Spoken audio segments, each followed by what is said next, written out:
Good evening. आज की हम लोग क्लास स्टार्ट करते हैं। आज सैटरडे की क्लास हम लोग की करंट अफेयर्स की क्लास होती है, जिसमें हम लोग हफ्ते भर की जो गतिविधियां हैं, जो समाचार होते हैं, उसको सिविल सेवा परीक्षा किस दृष्टिकोण से देखती है उसको ध्यान में रखते हुए हम लोग क्लास को स्टार्ट करते हैं। तो आज की हम लोग क्लास स्टार्ट करते हैं करंट अफेयर्स, जो जून के तीसरे महीने का करंट अफेयर्स है उसको हम लोग स्टार्ट करने की कोशिश करते हैं। जो एक क्लास करंट अफेयर्स की है, उस क्लास के साथ खास बात क्या है?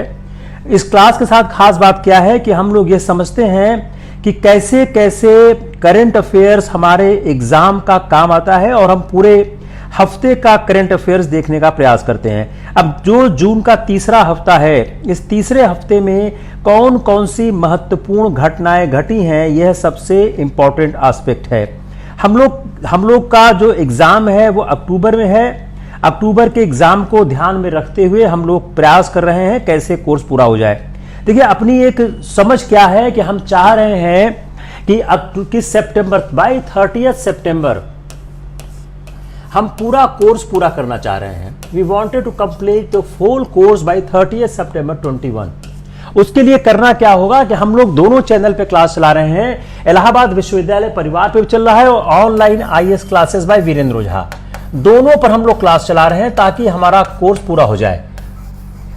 Online IAS classes by Virendra Ojha और दूसरा है इलाहाबाद विश्वविद्यालय परिवार, दोनों पर हम लोग क्लास चला रहे हैं। और इसका लक्ष्य ये है कि तकरीबन हमारे पास 110 दिन के आसपास है, 110 डेज हमारे पास है। हम इस 110 डेज पे पूरा कोर्स पूरा करना चाह रहे हैं। तो 4 क्लास चलती, 7 से 8 क्लास, 8 क्लास चल रही है आपका इलाहाबाद विश्वविद्यालय परिवार पर जो फेसबुक पेज है, और 4 क्लास चल रही है आपकी ऑनलाइन आईएएस क्लासेस पे जो यूट्यूब है।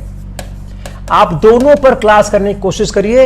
ये कोशिश ये हो रही है कि इनके सहारे हम आपको तकरीबन 110 दिन में सारा कोर्स कर दें।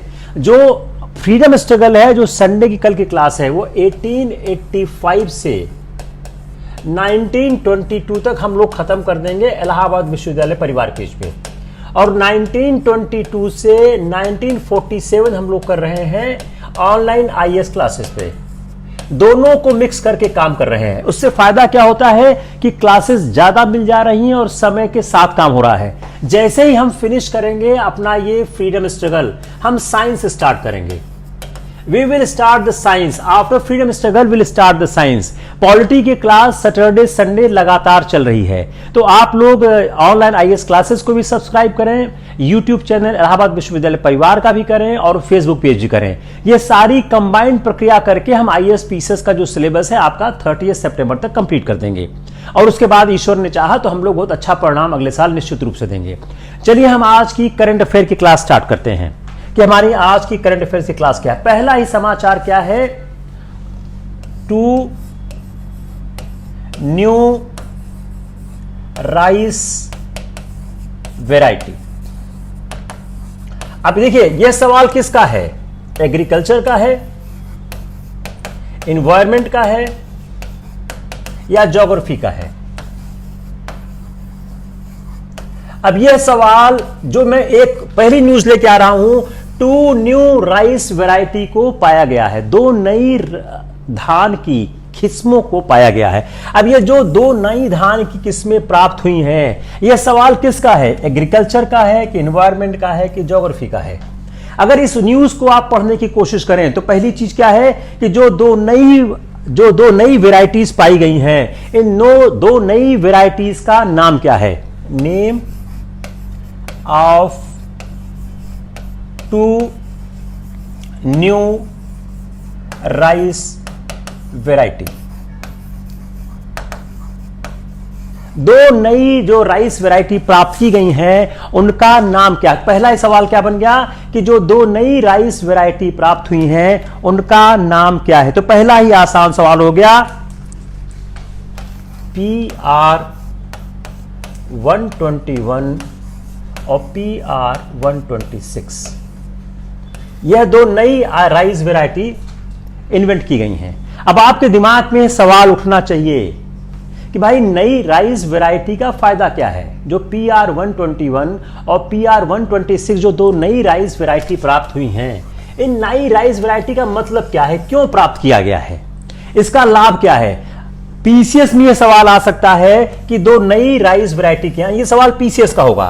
दिस क्वेश्चन में be asked in the PCS, but IAS will not ask this question. IAS क्या करेगा, एक कदम आगे जाएगा, वह यह पूछेगा कि जो दो नई गेहूं की किस्में हैं, जो दो नई राइस की किस्में हैं, जो दो नई चावल, जो 2 न्यू राइस वैरायटीज हैं, ये खोजी क्यों गई हैं, Y. If we see the PCS question, they may confine only on this, कि what is the name of the 2 rice variety.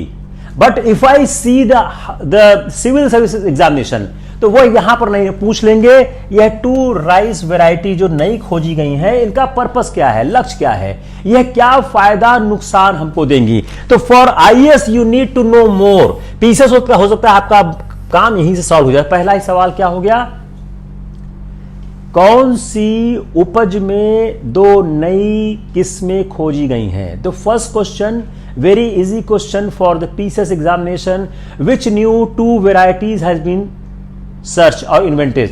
चावल, गेहूं, बाजरा, उड़द। अब अगर आपको यह आइडिया है कि किसका है तो शायद आंसर कर लेंगे। हम आते हैं दूसरे पार्ट पे कि जो दो नई राइस वैरायटी खोजी गई हैं, इनके खोजने का फायदा और नुकसान क्या होगा, यह किस तरह से हेल्प करेंगी। डिप्लीटिंग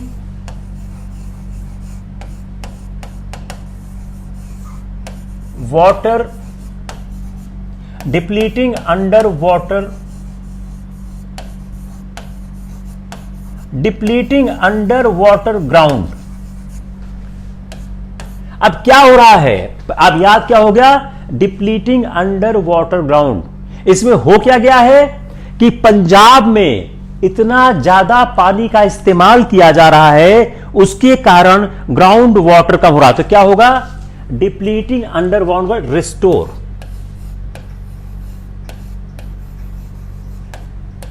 अब आपका पहला आंसर बन गया रिस्टोर। इसका मतलब क्या हो गया कि जो दो चावल की नई किस्में खोजी गई हैं, जो धान की जो दो नई किस्में खोजी गई हैं, वह हमारा मदद किसमें कर रही हैं, वह जो अंडर ग्राउंड वाटर है उसके डिप्लीशन को, उसके खत्म होने को रोक रही हैं। अब अंडर ग्राउंड वाटर को, डिप्लीशन को कैसे रोक रही हैं, अगला सवाल।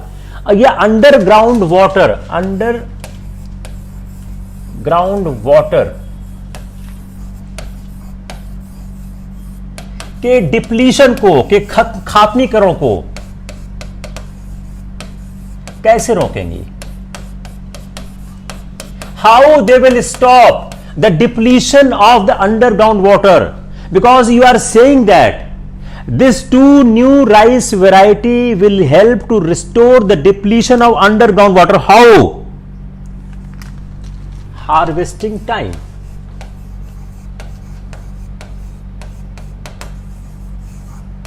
हार्वेस्टिंग टाइम की मदद से, जो हार्वेस्टिंग टाइम है उसकी मदद से यह अंडरग्राउंड वाटर के डिप्लीशन को रोकने की कोशिश करेंगी। वो हार्वेस्ट हो जाएंगी 93 to 110 डेज के बीच में। अब एक सवाल आपके प्रिलिम्स का बन गया, चावल की फसल कितना दिन लेती है, how many days the rice need to harvest. दूसरा, कितना पानी चाहिए, किस एरिया में है, किस क्षेत्र में है, क्या चुनौतियां हैं। यह आपके मेंस का भी सवाल हो रहा है। कौन सी मिट्टी लगती है, विच सॉइल दे रिक्वायर,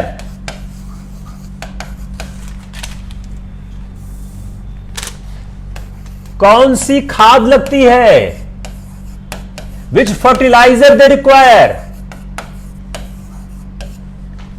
फसल चक्र में कैसे ये फिट बैठती हैं, how they are fit in the crop cycle.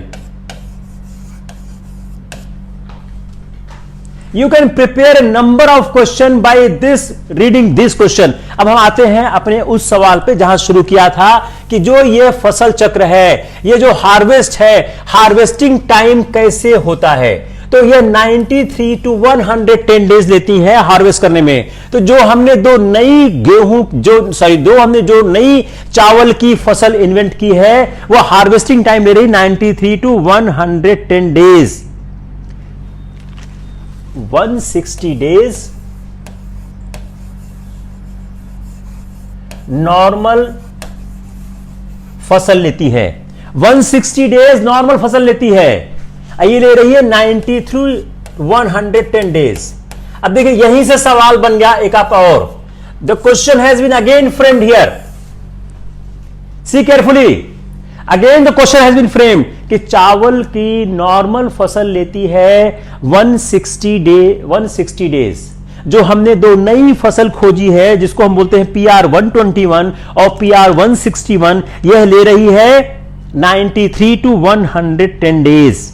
अब इससे फर्क क्या हो रहा है, इससे फायदा क्या हो रहा है कि अगर अर्ली हार्वेस्ट होगा, देखिए इसमें क्या होगा, अर्ली हार्वेस्ट, इसमें अर्ली हार्वेस्ट हो जाएगा. क्यों, दिन कम ले रहे हैं. अब अर्ली हार्वेस्ट से फायदा क्या होगा, if we take the early harvest, उससे फायदा क्या होगा. अगर अर्ली हार्वेस्ट हो गया, किसी फसल का अर्ली हार्वेस्ट हो गया, तो उससे फायदा क्या होगा, किस तरह से गेन होगा. Remove paddy straw, remove paddy straw, जिसको हम लोग गांव में क्या बोलते हैं, भूसा बोलते हैं. Remove paddy straw. जो पैडी स्ट्रॉ है इसको रिमूव करने में मदद मिलेगी, जो क्या है, पल्यूट करता है, सिग्निफिकेंट पल्यूटर. अब आपका जब सवाल निर्मित करेंगे तो बोलेंगे जो हमने एक नई फसल खोजी है वह क्लाइमेट चेंज में भी हेल्प करती है. अब आपको स्ट्राइक ही नहीं करेगा कि क्लाइमेट चेंज में कैसे हेल्प करती है, how it is helping in the climate change, unless until you new this, कि जो यह अपनी नई फसल खोजी गई है जिसमें अर्ली हार्वेस्ट होता है 90 to 110 डेज में होती है, 160 डेज जो नॉर्मल टाइम है उसकी तुलना में कम होती है. इससे क्या है, पैडी स्ट्रॉ को रिमूव करने में मदद मिलता है.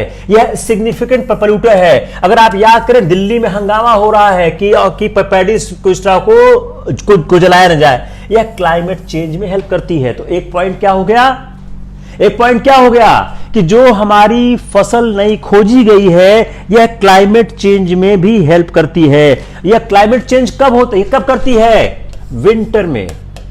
अगर ध्यान दे, विंटर में अक्रॉस इंडिया यह समस्या स्टार्ट होती है. इन विंटर में अक्रॉस इंडिया यह समस्या स्टार्ट होती है. Across India there is a problem कि जो हमारा पैडी स्ट्रॉ है यह दिक्कत करता है. और इससे क्या होता है, दूसरी बात, यह एक हेल्प किया क्लाइमेट चेंज में. दूसरा, 20% कम पानी सो लेता है. It takes the 20% less water, 20% less water. जो यह नई अपनी फसल विकसित की गई है, यह नई फसल 20% कम पानी लेती है. तो 20% कम पानी लेती है, उससे क्या फायदा होगा, इससे फायदा यह होगा कि यह पानी की बचत करेगा. तो एक ऑप्शन आपका क्या हो गया, क्लाइमेट चेंज में मदद कर. दूसरा, पानी बचत में मदद कर रहा है. अब पानी बचत में मदद क्यों कर रहा है, यह जो आपकी फसल है, यह फसल हम बोलते हैं मानसून आने के थोड़ा पहले, मानसून आने के थोड़ा पहले, before onslaught of the monsoon.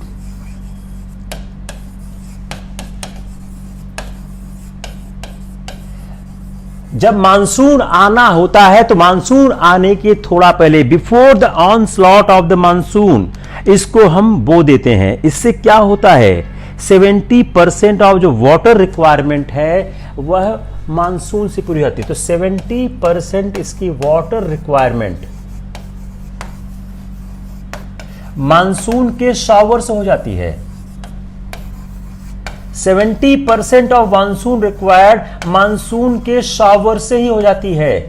तो 70% जो वाटर रिक्वायरमेंट है यह अपने आप हो जाती है। हमको कोई जरूरत नहीं पड़ेगी कि हम अंडरग्राउंड वाटर का इस्तेमाल करें। अब PR-121 और PR-126, PR-121, PR-126 दो नई किस्में खोजी गई हैं। अब इन दोनों किस्मों में कितना समय लगता है? PR-121 लेता है 110 दिन, ये लेता है 93 डेज, और टोटल कितना लगता है? 160 डेज। Got it? यह लेता है 110 दिन, यह लेता है 93 डेज। तो जो शॉर्टर ड्यूरेशन होता है, अब इसका हार्वेस्ट का ड्यूरेशन शॉर्टर हो गया, शॉर्टर हार्वेस्ट ड्यूरेशन। अब शॉर्टर हार्वेस्ट ड्यूरेशन का और फायदा क्या हुआ? जो शॉर्टर हार्वेस्ट ड्यूरेशन हो गया, तो शॉर्टर हार्वेस्ट ड्यूरेशन का और फायदा क्या हो गया? यह फार्मर को अलाउ करता है delay sowing almost until the monsoon start. यह डिले कर देगा, डिले सोइंग। आप इसको बोने में देरी कर दो, बोने में देरी कर दो और मानसून का इंतजार करो। मानसून जब आने वाला है, चूंकि आपका हार्वेस्टिंग टाइम कम है, मानसून का इंतजार करो। मानसून का इंतजार, delay sowing, wait for the monsoon. आप मानसून का इंतजार करो और उससे क्या होगा? जो लॉन्ग ड्यूरेशन की अपनी हार्वेस्ट है उसकी तुलना में कम होती है। और this variety can be planted as late. Generally हम लोग क्या करते हैं? May 1 को हम लोग प्लांट करते हैं। इसको हम कर सकते हैं प्लांट May 20 को। इससे क्या हो गया? हमारे सुविधा हो गई कि हम किस तरह से अपने कार्य को कर सकते हैं। अब देखिए सवाल कैसे बनेगा। See the question. Let's see the question. New variants of rice has been invented. It will help A, climate change, B, depletion of groundwater, C, it has the less harvesting time, D, it will help to control the MSP.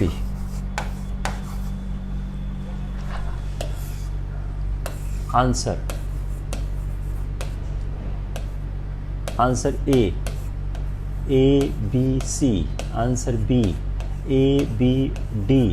Answer C, B, C, D. Answer D, A, B, C, D. Answer करिए, answer it. अब देखिए जो news, what is the purpose to explain this. जो news हमने बनाई, जो news हमने बनाई, आंसर यहां से करिएगा। जो न्यूज पेपर में है वह न्यूज आपको बिल्कुल हेल्प नहीं कर पा रही है। Unless until you analyse this, यह न्यूज आपको बिल्कुल हेल्प नहीं कर पा रही है। इस न्यूज से हेल्प कराने का रास्ता क्या है? आप इसको एनालाइज करो। अगर आप इसको एनालाइज नहीं कर सकते हो, अगर आप इसको एनालाइज नहीं कर सकते हो, यह न्यूज आपको कोई मदद नहीं करेगी। यह जो करंट अफेयर की क्लास है, इससे इंपॉर्टेंट कोई दूसरी क्लास नहीं होती। आप कितनी भी ज्योग्राफी कर लो, आप कितनी भी पॉलिटी कर लो, जब तक आप उसको करंट अफेयर से रिलेट नहीं करोगे, कोई आंसर नहीं कर पाओगे। ये क्लास किसकी है? ज्योग्राफी की क्लास है। ये क्वेश्चन किसका है? ज्योग्राफी का है। आप कितना भी ज्योग्राफी पढ़ डालो, इसको आंसर नहीं कर सकते हो। It is the question of geography.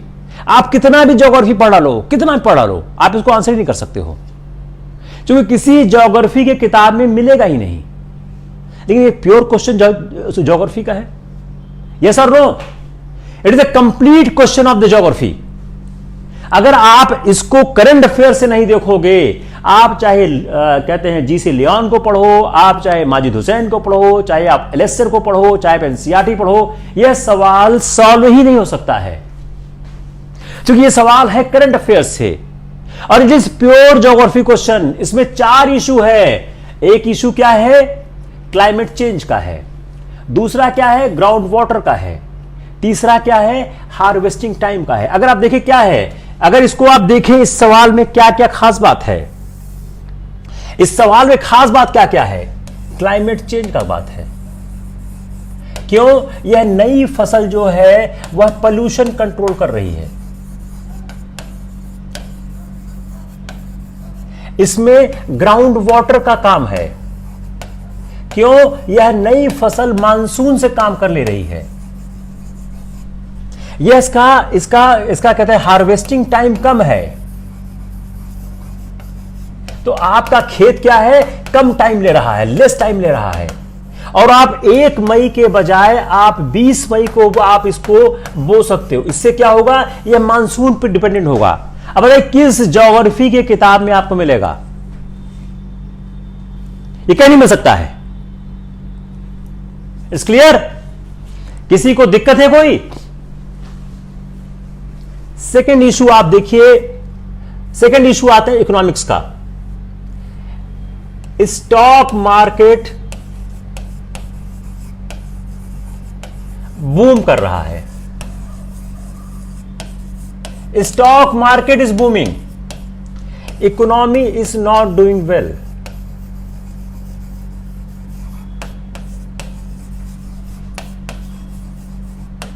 Economy is not doing well. FDI inflow is increasing.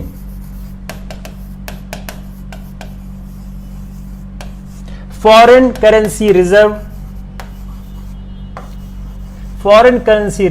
is all-time high.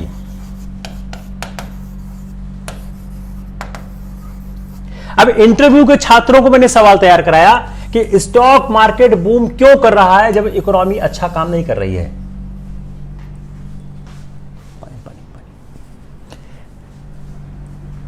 Stock market boom कर रहा है, इकोनॉमी अच्छा नहीं कर रही है। FDI इनफ्लो इंक्रीज कर रहा है। What is the FDI inflow?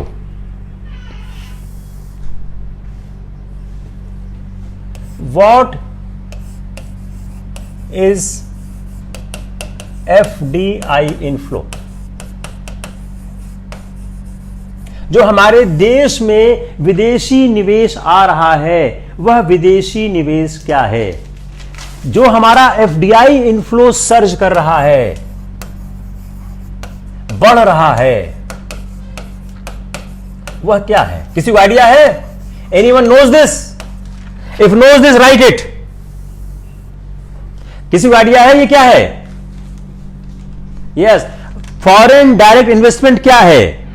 FDI inflow जो है 2020-21 में वह पिछले साल से 10% बढ़ा है। 20-21 में FDI इनफ्लो पिछले साल से 10% बढ़ा है। जब हमारे यहां कोविड है, if there is a covid, economy is contracting, economy is contracting, economy इसको बोलते हैं संकुचन हिंदी में, economy is contracting, then how FDI inflow increasing? Second question, is FDI inflow reflecting a healthy economic structure? देखिए, मैं pure economics पढ़ा रहा हूं only from the current affair, I am again repeating, मैं प्योर इकोनॉमी पढ़ा रहा हूं only from the current affair. आप इकोनॉमिक्स की किताब में ढूंढते रहिएगा, आपको नहीं मिलेगा आसानी से, और सवाल यही आएगा और कुछ नहीं आएगा। जो हमारा फॉरेन डायरेक्ट इन्वेस्टमेंट है वह 10% बढ़ गया है पिछले साल की तुलना में। वह कैसे बढ़ गया है? Is government measures responsible? क्या सरकार की कमियां की इस गवर्नमेंट मेजर्स रिस्पॉन्सिबल? क्या सरकार की जो नीतियां हैं, जो सरकार ने नीतिगत कदम उठाए हैं, जो सरकार ने नीतिगत कदम उठाए हैं, वह जिम्मेदार है? कौन जिम्मेदार है हमारे एफडीआई इनफ्लो के बढ़ने के लिए? किसकी जिम्मेदारी है हमारे एफडीआई इनफ्लो को इंक्रीज करने के लिए? और एफडीआई इनफ्लो है क्या? अगर हम एफडीआई इनफ्लो देखें, जो हमारा ग्रॉस इनफ्लो है, जो हमारा ग्रॉस इनफ्लो है, इसमें होता क्या क्या है? अब आपका सवाल हो गया कि हमारा ग्रॉस एफडीआई क्या होता है? ग्रॉस एफडीआई क्या होता है? What is this FDI? हमारा एफडीआई होता क्या है और एफडीआई कैसे डिटरमाइन होता है? कैसे एफडीआई को परिभाषित किया जाता है? एफडीआई की परिभाषा क्या है? डिफिनीशन क्या है? तो जो हमारा ग्रॉस इनफ्लो होता है उसमें दो पार्ट होते हैं, direct investment to India and disinvestment. इसके दो पार्ट होते हैं, इसके दो पार्ट होते हैं। डायरेक्ट इन्वेस्टमेंट, दूसरा रिपैट्रिएशन और डिसइन्वेस्टमेंट। जो हमारा एफडीआई होता है वह कैसे परिभाषित होता है? तो ग्रॉस इनफ्लो जो होता है हमारा एफडीआई का, वो कंसिस्ट करता है दो चीज, डायरेक्ट इन्वेस्टमेंट कहां पे? To India. अगर रफ्तार तेज है तो धीमी कर देता हूं मैं। डायरेक्ट इन्वेस्टमेंट टू इंडिया, दूसरा रिपेट्रिएशन और डिसइन्वेस्टमेंट। अब डायरेक्ट इन्वेस्टमेंट टू इंडिया वह डिक्लाइन किया है 2.4%। यह जो फिगर है कि 10% एफडीआई हमारा इंक्रीज किया है, इसको हम बांटते हैं। यह एफडीआई दो पार्ट में है। तो जो हमारा डायरेक्ट इन्वेस्टमेंट इंडिया है यह डिक्रीज किया है। अगर स्पीड फास्ट है स्लो कर देता हूं। If speed is fast I can slow it.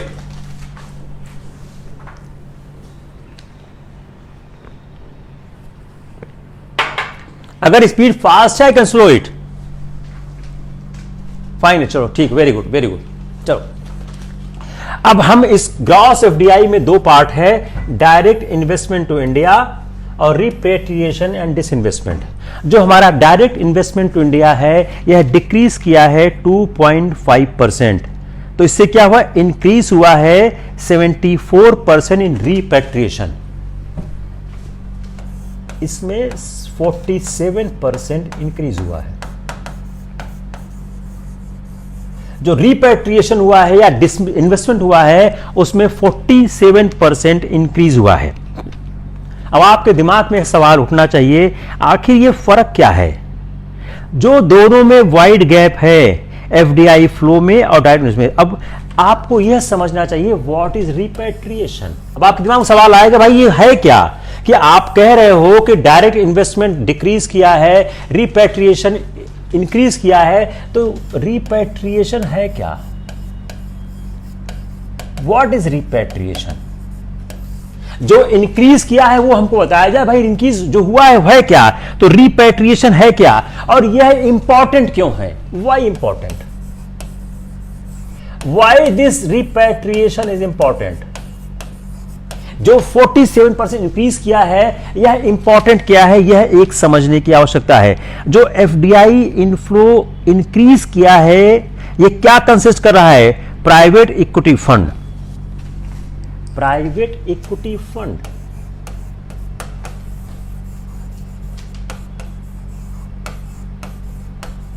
जो हमारा एफडीआई फंड इंक्रीज किया है वो क्या है? वह है प्राइवेट इक्विटी फंड। वह क्या होता है? वह 3 से 5 साल के बाद डिसइन्वेस्ट होता है। वह 3 से 5 साल के बाद डिसइन्वेस्ट हो जाता है। डिसइन्वेस्टमेंट हो गया है, विनिवेशित हो जाता है। समझ में आया? बोलिएगा, आई कैन रिपीट इट। 3 से 5 साल के बाद वो क्या होता है? वह डिसइन्वेस्टमेंट हो जाता है। और उससे क्या होता है? जो प्राइवेट इक्विटी फंड है, do not make long term green field investment. यह लॉन्ग टर्म इन्वेस्टमेंट नहीं देता है। यह लॉन्ग टर्म इन्वेस्टमेंट नहीं देता है। क्लियर हुआ नहीं हुआ? यह लॉन्ग टर्म इन्वेस्टमेंट नहीं देता है।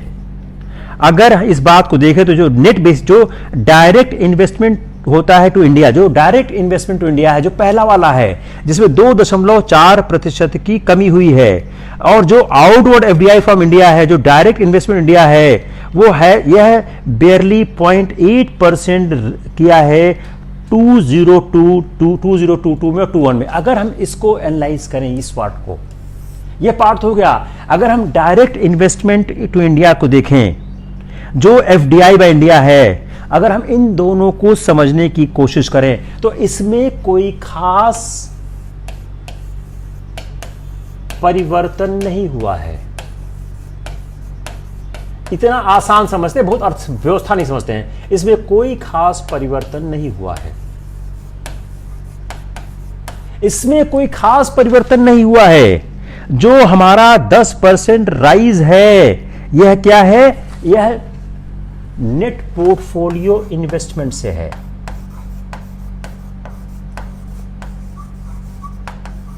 जो हमारा 10% का राइज दिख रहा है, वह किससे है? नेट पोर्टफोलियो इन्वेस्टमेंट से है। नाउ यू ट्राई अंडरस्टैंड, ये नेट पोर्टफोलियो इन्वेस्टमेंट होता क्या है?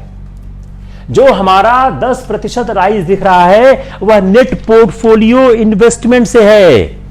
तो यह जो हमारा पूरा इंक्रीज है, यह नेट पोर्टफोलियो इन्वेस्टमेंट से। यह किससे है? यह जो इन्वेस्टमेंट होता है, यह जनरली शेयर्स में होता है।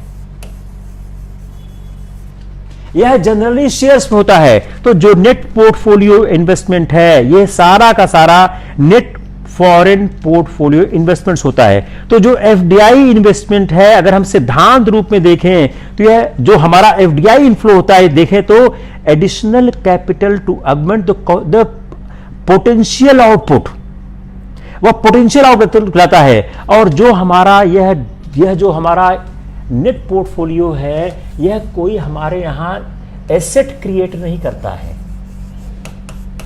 एसेट क्रिएट नहीं करता है। यह हमारा एसेट क्रिएट नहीं करता है। यह कोई एसेट नहीं करता है। तो जो एफआईआई इनफ्लो है, यह हमारे इकोनॉमी को, जो हमारा ये इसको एफआईआई इनफ्लो, फॉरेन इन्वेस्ट कर, ये क्या करता है? हमारे इकोनॉमी को, हमारे अर्थव्यवस्था को मजबूती प्रदान नहीं करता है। यह हमारी अर्थव्यवस्था को मजबूती प्रदान नहीं करता है। तो जो यह 10% का जो इंक्रीज हुआ है, यह हमारी अर्थव्यवस्था को कोई मजबूती प्रदान नहीं करता है। तो जो हमारा सेंसेक्स है, जो हमारा मार्केट बढ़ा, वो बढ़ रहा है इसके कारण बढ़ रहा है। इसका हमारी अर्थव्यवस्था से कोई संबंध नहीं बन रहा है। तो अगर हम देखें कि 2013 से 2014 2019-20 में जो रेशियो ऑफ जो नेट एफडीआई है टू जीडीपी, वह हमेशा कम रहा है। अगर एफडीआई को जीडीपी के रेशियो से देखें तो उसमें कोई खास फर्क नहीं आया है, कोई खास फर्क नहीं आया है। जो फर्क आया है इसमें आया है, FII इनफ्लो से आया हुआ है। अगर शॉर्ट टर्म फॉरेन जो यह जो हमारा स्टॉक मार्केट का सर्ज है, जो सर्ज ऑफ स्टॉक मार्केट है, जो सर्ज है स्टॉक मार्केट की, यह शॉर्ट टर्म फॉरेन इन्वेस्टर के कारण है, जो हमारे शेयर्स में इन्वेस्ट करते हैं। तो यह जो सर्ज हो रहा है उसके कारण है। हमारा जो FDI है, जो हमारे आधारभूत संरचना में निवेश होना चाहिए, उसमें कोई खास फर्क नहीं हुआ है। तो यह जो इनफ्लो है, यह जो इनफ्लो आ रहा है, यह जो FI इनफ्लो आ रहा है, यह हमारे एसेट्स में, इकोनॉमी में कोई खास ऑगमेंटेशन, वृद्धि नहीं कर रहा है।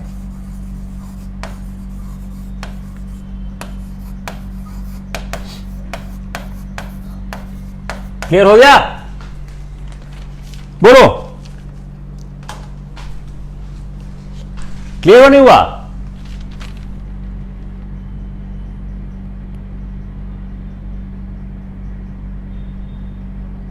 किसको क्लियर नहीं हुआ?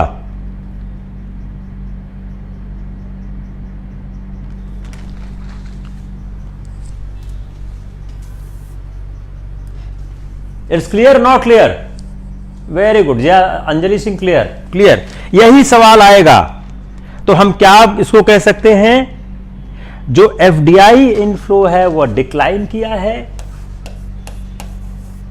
FDI इनफ्लो, इसको हम और आसान कर देते हैं, यह डिक्लाइन किया है 2.4%। मतलब आप क्या कह सकते हैं, FDI इनफ्लो में हमारे को कोई फायदा नहीं हुआ है। यह किससे हुआ है? यह 47.2% इंक्रीज हुआ है।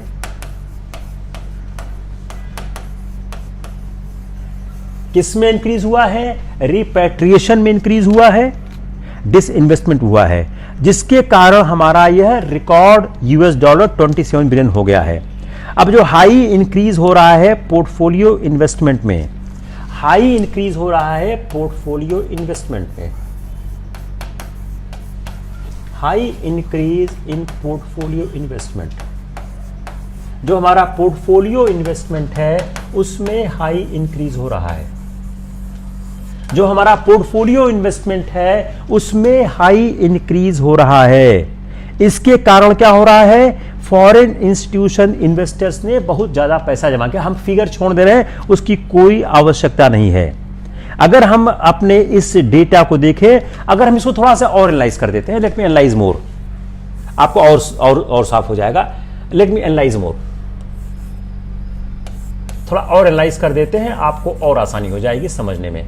अगर हम ये देखें कि जो 47.2% इंक्रीज है, यह इंक्रीज है कहां पे? यह कहां पर इंक्रीज हुआ है? 47.2%। अगर हम देखें इसको किसने प्राप्त किया है, तो इसको प्राप्त किसने किया है? अगर डेटा देखें, रिलायंस को मिला है। रिलायंस में पैसा इन्वेस्ट हुआ है, जो रिलायंस ग्रुप की कंपनीज हैं उसमें इन्वेस्ट हुआ है। जो रिलायंस का जो जियो प्लेटफॉर्म है उसमें हुआ है, जो रिलायंस का जियो प्लेटफॉर्म है उसमें हुआ है। तो रिलायंस ग्रुप की कंपनी हुआ है, रिलायंस के जियो प्लेटफॉर्म हुआ है और BP मोबिलिटी में हुआ है।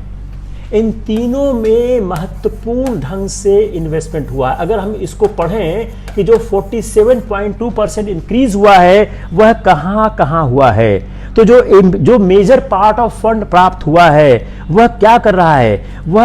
वह रिलायंस फैसिलिटेट कर रहा है रिलायंस इंडस्ट्री को withdraw its investment already made in form of optionally convertible preference share. इससे क्या हो रहा है? इससे इनडायरेक्ट इक्वेशन हो रहा है, रिलायंस इंडस्ट्री हो रहा है shares held bye Reliance industries. जो रिलायंस इंडस्ट्रीज के शेयर्स हैं उनके एक्वाइजेशन में हो रहा, जो रिलायंस इंडस्ट्रीज के अगर इसको आप समझने की कोशिश करें 47.2% कैसे बढ़ रहा है, तो मेजर पार्ट जो फंड का है, इसका मतलब क्या है, facilitate Reliance Industry to withdraw its investment. इससे क्या हो रहा है, indirect acquisition of the shares held by Industries. जो रिलायंस इंडस्ट्रीज के शेयर्स हैं उनका इनडायरेक्ट एक्विजिशन हो रहा है। इससे फायदा क्या हो रहा है, फेसबुक की एंट्री हो गई है। फेसबुक ने एंट्री किया है और फेसबुक ने एंट्री करके क्या किया है, उन्होंने जियो प्लेटफॉर्म को किया है। Facebook entered in the Jio platform. जो फेसबुक एंट्री कर रहा है किसमें कर रहा है, जियो प्लेटफॉर्म में कर रहा है।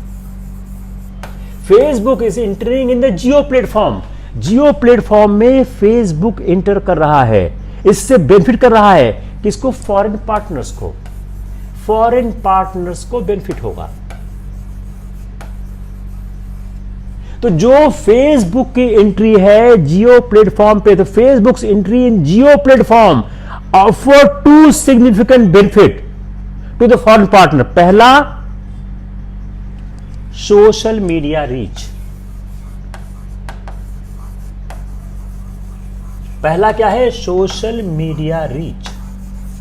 अगर हम इसको देखें कि जो 47.2% का इन्वेस्टमेंट हुआ है वह कहां हुआ है, वह रिलायंस में मेनली हुआ है और रिलायंस के जियो प्लेटफॉर्म हुआ है। फेसबुक की एंट्री हुई है जियो प्लेटफॉर्म पे। तो Facebook entry in Jio platform है, यह दो सिग्निफिकेंट बेनिफिट दे रहा है फॉरेन पार्टनर्स को। पहला क्या दे रहा है, expand it's social media reach. दूसरा, जो फेसबुक का शेयर है इन इंडिया वह बढ़ रहा है और ई कॉमर्स बिजनेस में, e commerce business, e commerce business किसके थ्रू, रिलायंस।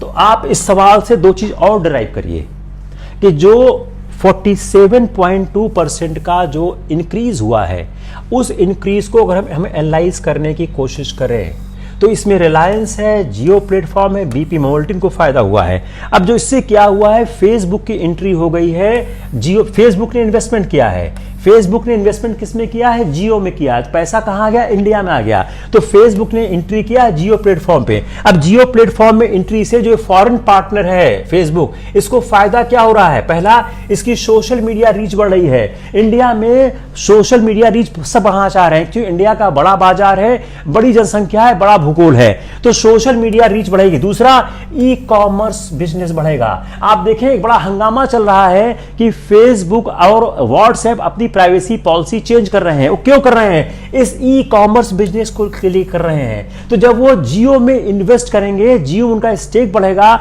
तो वह रिलायंस के माध्यम से अपने ई कॉमर्स बिजनेस को बढ़ाएंगे। तो एक सवाल और क्या हो गया कि भारत में जो एफडीआई, जो भारत में विदेशी निवेश बढ़ रहा है, वह किन किन क्षेत्रों पर प्रभाव डालेगा, सोशल मीडिया के क्षेत्र पर प्रभाव डालेगा और ई कॉमर्स के क्षेत्र पर प्रभाव डालेगा। यह सोशल मीडिया के क्षेत्र पर प्रभाव डालेगा और ई कॉमर्स के क्षेत्र पर प्रभाव डालेगा। यह दो बड़े इंपॉर्टेंट चीज है, इसलिए इनको समझने की आवश्यकता है कि किस तरह से यह फर्क डालेंगे। मेरे ख्याल से इतना बहुत है आपके लिए, इससे ज्यादा आपको समझने की कोई जरूरत नहीं है। किसको समझ में नहीं आ रहा है, एनीवन हैज एनी प्रॉब्लम? देखो हम समझाने की कोशिश, देखो मैं बार बार रिपीट करूंगा हर अपने करंट अफेयर के क्लास में, आप कितना भी, आप किसी भी इकोनॉमिक्स की किताब पढ़िए, ये नहीं मिलेगा। और सवाल ऐसे ही आते हैं। अगर आप सिविल सर्विसेज के पेपर को ओपन करिए तो आप ऐसे ही सवालों से रूबरू होते हैं, लेकिन चूंकि हम लोग समझ नहीं पाते हैं सवाल किस तरह आते हैं, सवाल का पैटर्न क्या है, हम लोग 12-14 घंटे पढ़ते हैं और पढ़ते क्या है, जो रिलेवेंट नहीं होता है। मैंने पहले भी आपको बताया है कि एनसीईआरटी पढ़नी जरूरी है, आवश्यक है, लेकिन एनसीईआरटी की उपयोगिता एग्जाम में 10-15-20% के बियॉन्ड नहीं रह गई है। तो 10-15-20% के बियॉन्ड एनसीईआरटी का कोई काम नहीं रह गया है। और यूपीएससी के अगर हम क्वेश्चन को देखें, let's see the UPSC question. UPSC के 100 सवाल होते हैं, 15 सवाल का जवाब किसी को नहीं आता है। No one knows. इन सवालों का कोई मतलब नहीं है, ये सही हो गलत हो, इनका सही होने कोई मतलब, गलत होने का मतलब है कि यह आपके मार्क्स को काट लेते हैं। 25 सवाल सब जानते हैं, सब जानते हैं मतलब क्या है, ऑल पोटेंशियल कैंडिडेट नोज।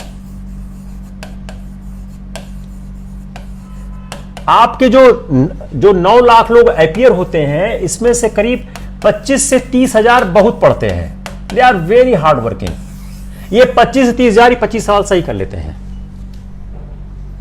तो ये हो गया 40 सवाल। इन 40 सवालों से आपका कोई डिसीजन नहीं होता है, न तो इसके जानने न जानने से, ना इसको जानने। ये आपको कोई, आप बचे आपके 60 क्वेश्चन। 60 क्वेश्चन में 20 क्वेश्चन ऐसे होते हैं जिसमें एक से अधिक उत्तर सही लगते हैं।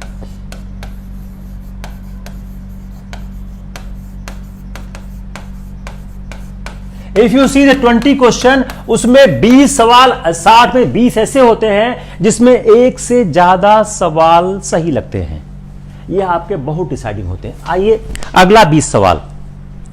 Now let's see the next 20 questions जो ग्रुपिंग के होते हैं, A B C, B C D, C D A, उस तरह के सवाल होते हैं। अब क्या है ग्रुपिंग, क्या है आपके, अगर आपको 4 इंफॉर्मेशन नहीं आती है तो आपका सवाल गलती होगा। नेक्स्ट 20 क्वेश्चंस, एक से अधिक उत्तर सही होते हैं, grouping. Next question, pure analysis.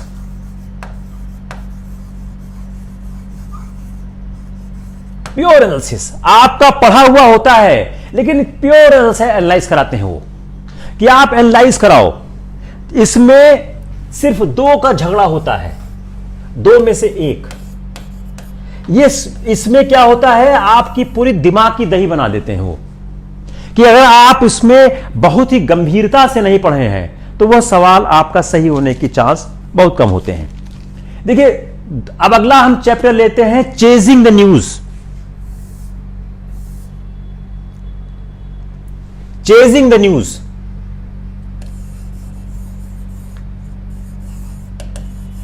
Chasing the news. आप न्यूज को कैसे चेज करो। अफगानिस्तान, हम अफगानिस्तान के सहारे समझाते हैं कि कैसे समाचार का हम लोग पीछा करते हैं। अब आपने अफगानिस्तान तैयार किया, अफगानिस्तान अगले 1 साल तक न्यूज़पेपर में घूमता रहेगा, वो टहलता रहेगा, और जब आपका सवाल आएगा, चाहे ऐसे में हो या आपके करंट अफेयर्स में है, तो आपको उत्तर देने के लिए संघर्ष करना पड़ेगा। अब हम एक देखते हैं, एक नया समाचार शुरू हो गया, अमेरिका की गलती। देखिए हमने पिछले बार पढ़ाया था तो इस टॉपिक को टच नहीं किया था, mistakes of America. Mistakes of America, कि जो अफगानिस्तान में हुआ उसमें अमेरिका की गलती क्या है। अब आपने अफगानिस्तान पढ़ लिया है, आपको शांत नहीं रहने का है, आपको आगे बढ़ने का है। तो पहली बात क्या है, देखिए जैसे ही आप जितना ही ज्यादा पढ़ते हैं आपको उतना ज्यादा मिलता है। Taliban,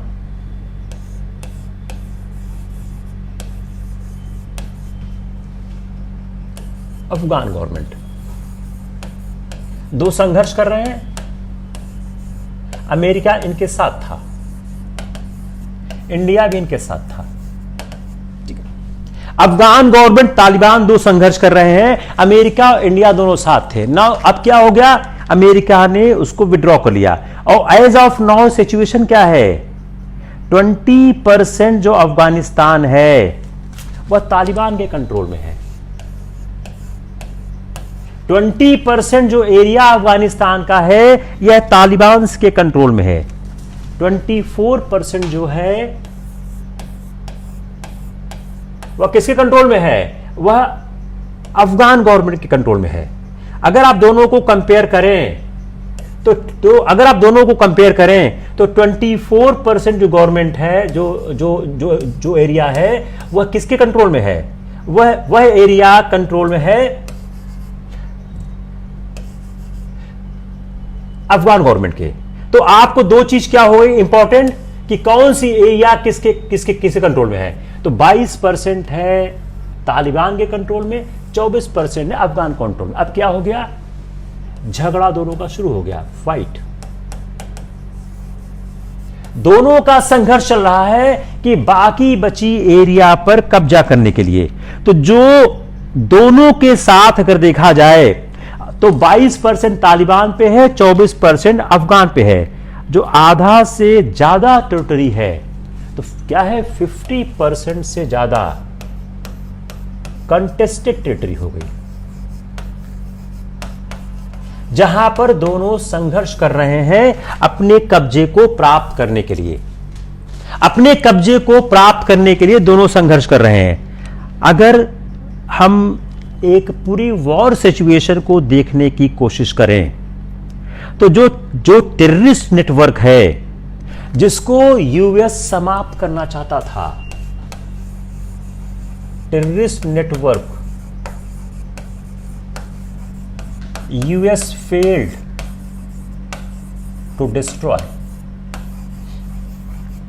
despite of so many years in the Afghanistan having a huge military power and all the air strikes attacks, the US failed to destroy the Afghanistan terror network. यह एक बड़ी मेजर फेल्योर हुई है। तो अफगानिस्तान का जो टेरर का attack है वह जब इन्होंने टेरर का अटैक जब उन्होंने खत्म करने की कोशिश की तो उनका जो उनका सारा का सारा मामला था वह एशिया और अफ्रीका में फैल गया, एशिया एंड अफ्रीका में फैल गया। तो अफगानिस्तान के टेररिस्ट नेटवर्क को खत्म करने में यूएस फेल हुआ। अब यूएस फेल क्यों हुआ? 3 फंडामेंटल मिस्टेक्स। मैं भी आप बताऊंगा कैसे आप इसको इस्तेमाल करोगे। 3 fundamental mistakes, 3 fundamental mistakes by USA. 3 महत्वपूर्ण गलतियां हुई यूएसए से जिसके कारण से वह अफगानिस्तान का जो प्रॉब्लम था वह खत्म नहीं कर पाया। पहला, यूएस अफगानिस्तान में गया without learning anything from countries history. पहला, not learn from countries history. Afghanistan के इतिहास को समझने से उसने इनकार कर दिया। अफगान के इतिहास को अमेरिका समझ न सका। पहली मिस्टेक क्या हो गई कि अफगानिस्तान के इतिहास को अमेरिका समझ सका। तो first mistake by the US, due to this reason the US failed to destroy the terror network। वह अफगानिस्तान के इतिहास को समझ न सका। अफगानिस्तान 19वीं और 20वीं शताब्दी में भी इन्वेड हुआ। अब इतिहास क्या है समझिए। 19वीं 20वीं शताब्दी में, सेंचुरी में अफगान को इन्वेड किया ग्रेट पावर्स ने। The great powers has invaded the Afghanistan in 19th and 20th century। इस इन्वेजन के बावजूद हुआ क्या? ब्रिटिश एम्पायर ने अफगानिस्तान को इन्वेड किया। अब एक सवाल आपका और बन गया कि ब्रिटिश एम्पायर ने अफगानिस्तान को इन्वेड क्यों किया था। अब आपके सवाल बन गया हिस्ट्री का, ब्रिटिश एम्पायर ने अफगानिस्तान में हमला क्यों किया था, ने अफगान में हमला क्यों किया था। अब एक सवाल आपका बन गया हिस्ट्री का, हमला क्यों किया था। Why British invaded Afghanistan in the 19th century. क्यों किया था, उसका रीजन क्या था। ब्रिटिश को रशिया से डर लग रहा था। जो ब्रिटिश एम्पायर ने अफगानिस्तान को किया उसका कारण क्या था, वो रशिया के इन्वेजन से डर रहे थे 1839 में। अब इनको डर क्या था, what was the fear of the British, कि रशिया अफगानिस्तान के माध्यम से भारत में हमला कर देगा। अगर यह सवाल आता है हिस्ट्री में तो आंसर होगा भारत पर हमला कर देगा, भारत पर हमला कर देगा। The Russia will invade India via Afghanistan, that's why 1839 they sent troops. 1839 में इसलिए ट्रूप्स भेजा गया, तो चूंकि रशिया के माध्यम से, रशिया अफगान के माध्यम से इंडिया पर हमला कर सकता है। और उन्होंने क्या किया, दोस्त मोहम्मद को हटा दिया, शाह शुजा को बैठा दिया, दोस्त मोहम्मद को हटा दिया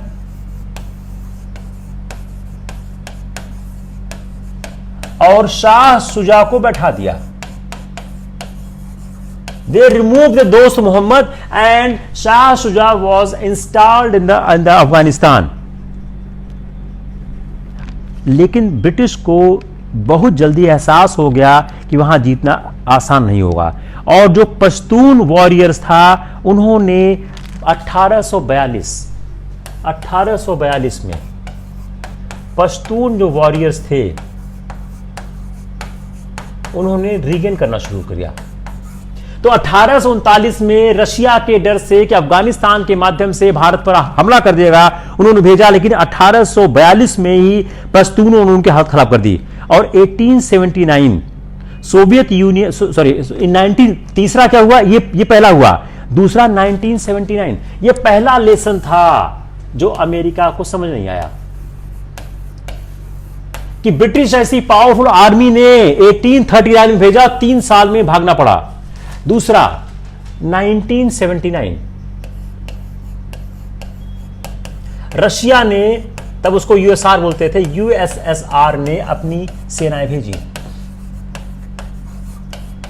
यूएसआर ने अपनी सेनाएं भेजी और उसका हश्र क्या हुआ, यूएसआर को भी मुंह की खानी पड़ी।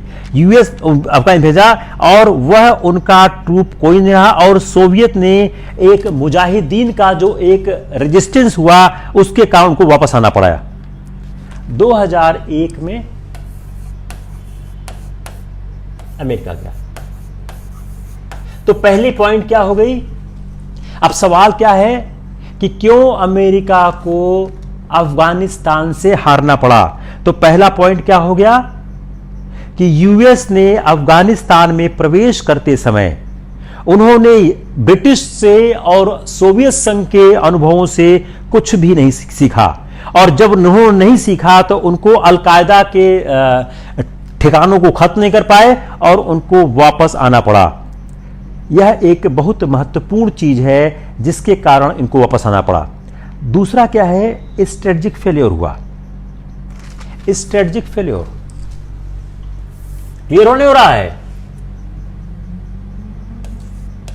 स्ट्रेटेजिक फेलियर, रणनीति की विफलता।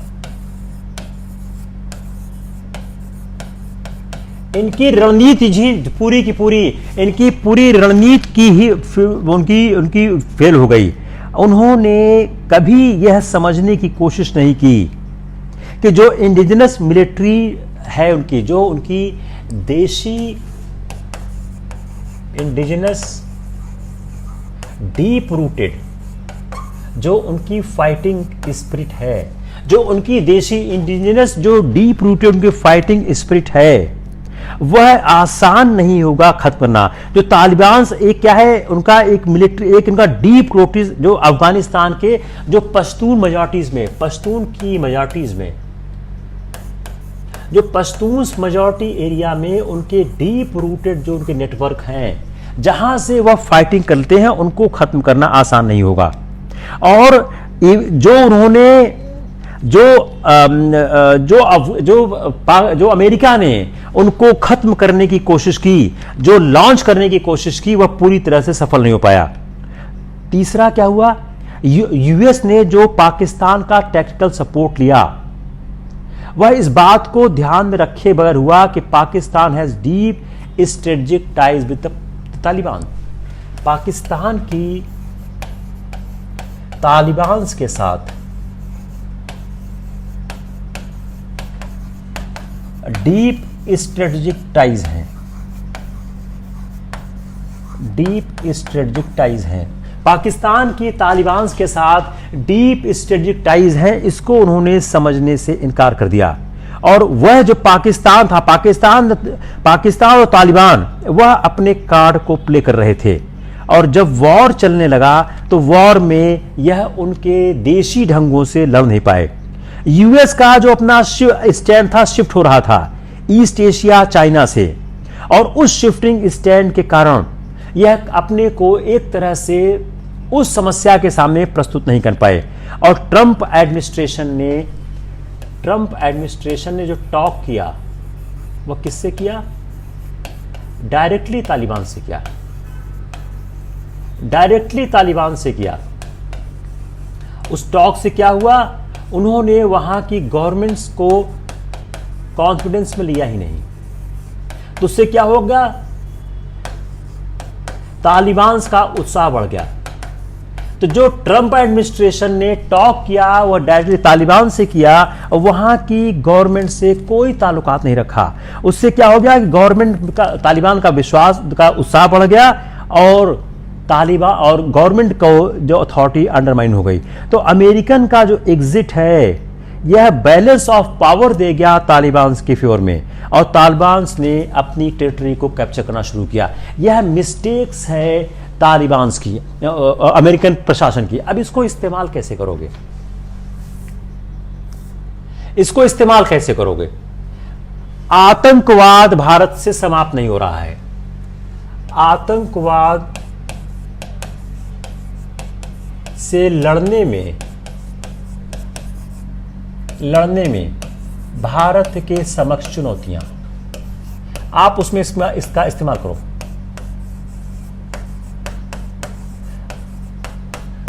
आतंकवाद से लड़ने में भारत के समक्ष चुनौतियां, इस तरह का कोई भी अगर आपको ऐसे आता है आप इसमें उसका इस्तेमाल करो। कि जो अमेरिका का फेल्योर हुआ है अफगानिस्तान में, वह भारत की चुनौती को बढ़ा रहा है। वो कैसे बढ़ा रहा है कि अफगानिस्तान से अमेरिका बगैर किसी समझौते के चला गया। उसने तालिबान से सीधी फाइट की, उसने इतिहास को समझे बगैर अफगानिस्तान में प्रवेश कर लिया। और तालिबान से जिस तरह का समझौता किया गया, उस समझौते के कारण तालिबान का और वहां के आतंकवादी गतिविधियों का उत्साह बढ़ा। वह भारत के शांति प्रयासों के रास्ते में समस्या खड़ी कर रहा है। दूसरा, तालिबान का और पाकिस्तान का आपस में कनेक्शन है। The placenta of the Taliban are in the Pakistan. जो तालिबान की जो मातृनाल है वह पाकिस्तान में है। अगर यूएसए वहां फेल कर गया, जिसमें काफी गलती अमेरिका की भी है, तो निश्चित रूप से यह भारत के लिए चुनौती दे रहा है। तीसरी बात, भारत को उस समझौते में शामिल नहीं किया गया। अब अमेरिका चाह रहा है कि लोकल पावर्स वहां की प्रॉब्लम सॉल्व करें, लेकिन जब यह वार्ता हो रही थी भारत को वार्ता में शामिल नहीं किया गया। भारत का रोल अभी तक अफगानिस्तान में लिमिटेड ही है। इस लिमिटेड रोल के होने के कारण नुकसान क्या है कि भारत आतंकवाद विरोधी गतिविधि के संगठन में बहुत सशक्त भूमिका निर्वाह नहीं कर पा रहा है। जिस तरह से अमेरिका प्रशासन ने तालिबान के हाथ में अफगानिस्तान को छोड़ दिया, वह न केवल अफगानिस्तान में बल्कि पूरे क्षेत्र में एक आतंकवादी घटनाओं को प्रोत्साहित करेगा। यहां तक कि चीन भी परेशान है। चीन भी चाहता है अफगानिस्तान में शांति हो, क्योंकि चीन का जो सटा हुआ क्षेत्र है, जो चीन का सियांग एरिया है, वहां भी प्रभाव बढ़ सकता है। इसीलिए चीन ने कहा है कि मैं शांत प्रक्रिया के रास्ते में या उसके मामले में मैं सहयोग देने को तैयार हूं। तो जब आप आतंकवाद से लड़ने में भारत की सब चुनौतियों की जगह, इसमें आप काम दे सकते हैं। उसमें आप 1847, 1979 और 2001 तीनों घटनाओं का जिक्र करिए कि इन तीनों घटनाओं में जिन जिन शक्तियों ने अपना अपना योगदान दिया, उन्होंने आतंकवाद को बढ़ाने में, वहां की समस्याओं को बढ़ाने में सहयोग दिया। 1979 में जब सोवियत यूनियन फेल हुआ तो अमेरिका को समझना चाहिए था कि 1979 में सोवियत यूनियन और 1847 में ब्रिटेन क्यों फेल हुआ, और इसको समझते हुए उनको किसी घटनाक्रम में हाथ लगाना चाहिए था। अगर आप इस तरह से समझने की कोशिश करेंगे तब शायद हो सकता है आपको फायदा हो। A number of news are here, मैं आपको न्यूज लिखा देता हूं, आप लोग लिख लें। सारी न्यूज को डिस्कस करना आसान नहीं है। एक आप पढ़िए, G7 समिट हुआ है। G7 समिट में क्या क्या कार्रवाई हुई है, एक न्यूज आप ये पढ़ने की कोशिश करिए। तीसरा, डीप ओशियन मिशन, इंडिया ने डीप ओशियन मिशन लॉन्च किया है। यह आपका साइंस का सवाल है, यह सवाल आने की संभावना बहुत ज्यादा है। दूसरा हो गया deep ocean mission, WPI and CPI, यह मैं पिछले लेक्चर में पढ़ा चुका हूं। WPI और CPI लगातार बढ़ रहा है, इसके बढ़ने का कारण क्या है? जो विस्टा प्रोजेक्ट है जो सरकार बना रही है दिल्ली में, उसके प्लस और माइनस पॉइंट क्या है, उसमें क्या क्या इशू है, इसको आप पढ़ने की कोशिश करिए कि उसमें क्या प्लस पॉइंट है और क्या माइनस पॉइंट है। इलेक्टोरल बॉन्ड जो है, वह इलेक्टोरल बॉन्ड में जो एक ट्रांसपेरेंसी का इशू है वह मिसिंग है, वह मिस क्यों हो रहा है? तो इलेक्टोरल बॉन्ड में जो ट्रांसपेरेंसी का इशू है उसको आप देखने की कोशिश करिए। दूसरा एक बड़ा इंपॉर्टेंट आपका टॉपिक आ रहा है, पेंडेमिक एंड फूड ग्रेन। जो सरकार फूड ग्रेन को ले रही है और सरकार जो पेंडेमिक के टाइम पे जो फूड ग्रेन सरकार ले रही है उससे क्या फर्क आ रहा है। तीसरा, जो एक पेटेंट वेवर है, पेटेंट वेवर पे लगातार न्यूज बन रहा है, इसको आप फॉलो करिए। पेटेंट वेवर, यह एक न्यूज लगातार आ रही है, इसको फॉलो करने की कोशिश करिए कि पेटेंट वेवर क्या है। दूसरा, what is real oximeter,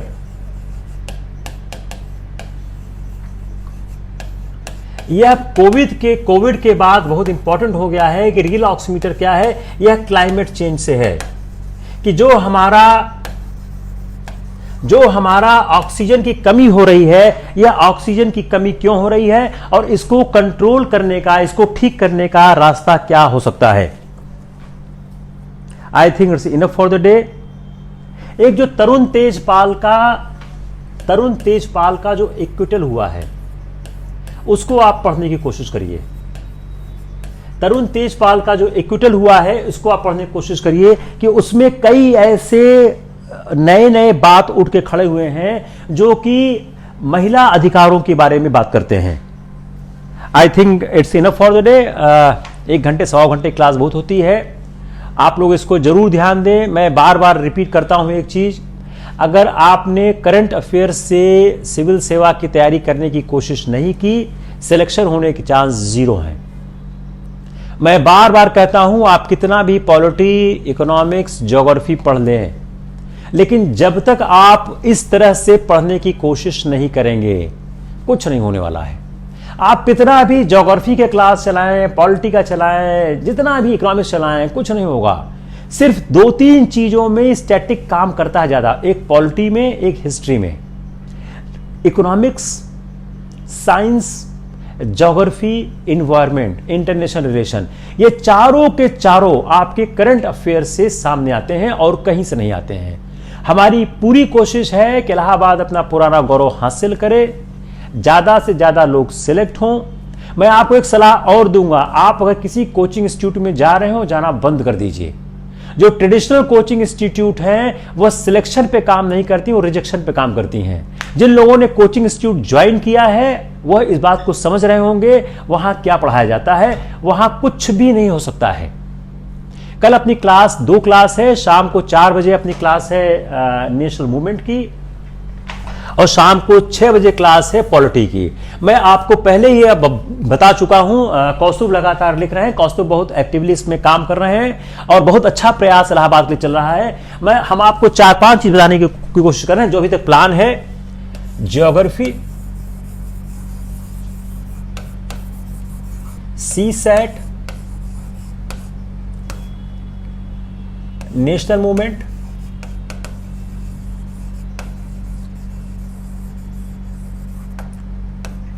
ancient history,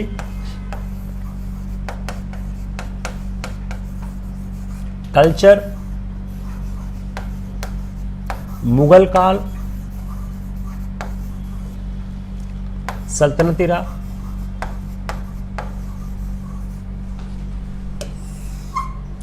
polity, science, general, development of science,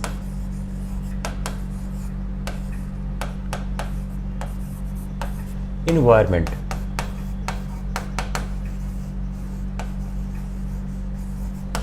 यह आपके टॉपिक, इसकी क्लास चल रही है, क्लास स्टार्टेड। सी सेट की क्लास बहुत जल्दी going to start very soon. National movement हम लोग 2 पार्ट में कर रहे हैं, 1885 टू 1922। हम इसको कर रहे हैं इलाहाबाद विश्वविद्यालय पेज पे। जो ये वाला पार्ट है ये हम कर दे रहे हैं। जो दूसरा पार्ट है 1922 टू 1947, ये हम लोग कर रहे हैं ऑनलाइन आईएएस क्लासेस के पेज पे। पॉलिटी हम लोग कर रहे हैं इलाहाबाद विश्वविद्यालय के पेज पे। जनरल साइंस हम बहुत जल्दी शुरू करेंगे, जैसे ही जनरल साइंस फिनिश होती है इसको हम स्टार्ट करने जा रहे हैं। एक जो इकोनॉमिक्स का पार्ट है इसको हम लोग करंट अफेयर से कंट्रोल कर रहे हैं और आपको काफी करंट अफेयर्स से मिल जाएगा। अगर कोई टीचर आएगा तो दिखा जाए तो आपका काम करंट अफेयर्स हो जाएगा। नेशनल मूवमेंट हो गया। एंशिएंट हिस्ट्री का 2 पार्ट है, कल्चर और ये हम लोग बहुत जल्दी मुगल या सल्तनत से स्टार्ट, ये 4 पार्ट है, इसको भी जल्दी स्टार्ट करेंगे। तो जैसे ही एक पार्ट कंट्रोल, जैसे ही ज्योग्राफी का क्लास खत्म होगा, एक हिंदी की भी क्लास चल रही है, तो जब हिंदी और ज्योग्राफी की क्लास खत्म होगी तो हम लोग और क्लासेस को शुरू करेंगे।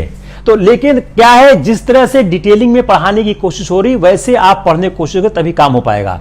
तो हम लोग कल नेशनल मूवमेंट में कल स्टार्ट करेंगे 1890 से आगे। हमने किया है 1890 तक, कल 1890 से हम लोग 900 तक करेंगे। क्या है, बहुत छोटे छोटे पैच में ही हो पा रहा है, ज्यादा पैच में नहीं हो पा रहा है। हमारा जो इंटरनेशनल रिलेशन है वो लगातार चल रहा है। हम करंट अफेयर से इंटरनेशनल रिलेशन को लगातार कर रहे हैं और आप लोग यकीन मानिए इंटरनेशनल रिलेशन का कोई भी सवाल नहीं होगा जो आप लोग सॉल्व नहीं कर पाएंगे। आपको पेपर में क्वेश्चन न मिले इसके चांसेस बहुत ज्यादा कम है। पेपर में क्वेश्चन जरूर मिलेंगे, बस समस्या यह है आप उसको सॉल्व कर ले जाइए, इस तरह देखने की कोशिश करिए। तो ये अपना मोटा मोटी एक रफली आइडिया है। अपने पास तकरीबन 110 डेज हैं। अगर हम लोग 30 सितंबर को अपना ये क्लोज करते हैं, अपने पास 110 दिन है। 110 दिन में कोर्स पूरा करने की पूरी कोशिश करेंगे। Let's see how much doing. आप लोग भी कोऑपरेट करिए। मैं आपसे अपील करूंगा आप इसको ज्यादा से ज्यादा चैनल पर शेयर करें, ज्यादा से ज्यादा लोगों को बताएं। हमारी ये कोशिश भी है कि लोग गलत जगहों पर न जाएं, उन कॉमर्शियल संस्थानों पर न जाएं। तो आप लोग इलाहाबाद विश्वविद्यालय परिवार पेज को आप सब्सक्राइब करें। आप इलाहाबाद विश्वविद्यालय परिवार का यूट्यूब सब्सक्राइब करें। आप ऑनलाइन आईएएस क्लास वीरेंद्र ओझा का यूट्यूब सब्सक्राइब करें। उसमें बहुत मटेरियल है, आपको बहुत कुछ मटेरियल मिल जाएगा। जो मटेरियल नहीं मिल रहा है उस बारे में हम लोग कोशिश करेंगे। Take care, will see you tomorrow at 4 o'clock।